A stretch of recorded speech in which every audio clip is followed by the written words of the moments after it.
بسم الله الرحمن الرحيم. والمرسلات عرفا فالعاصفات عصفا والناشرات نشرا فالفارقات فرقا فالملقيات ذكرا عذرا أو نذرا إنما توعدون لواقع فإذا النجوم طمست وإذا السماء فرجت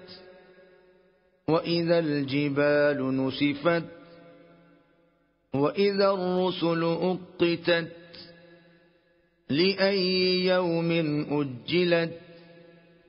ليوم الفصل وما أدراك ما يوم الفصل ويل يومئذ للمكذبين ألم نهلك الأولين ثم نتبعهم الآخرين كذلك نفعل بالمجرمين ويل يومئذ للمكذبين ألم نخلقكم من ماء مهين فجعلناه في قرار مكين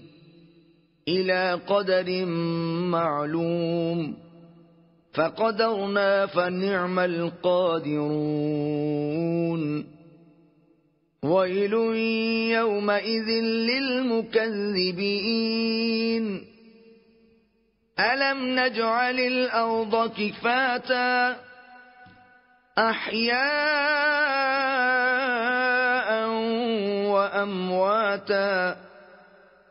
وجعلنا فيها رواسي شامخات وأسقيناكم ماء فراتا ويل يومئذ للمكذبين انطلقوا إلى ما كنتم به تكذبون انطلقوا إلى ظل ذي 3 شعب لا ظليل ولا يغني من اللهب إنها ترمي بشرر كالقصر كأنه جمالة صفر ويل يومئذ للمكذبين هذا يوم لا ينطقون ولا يؤذن لهم فيعتذرون ويل يومئذ للمكذبين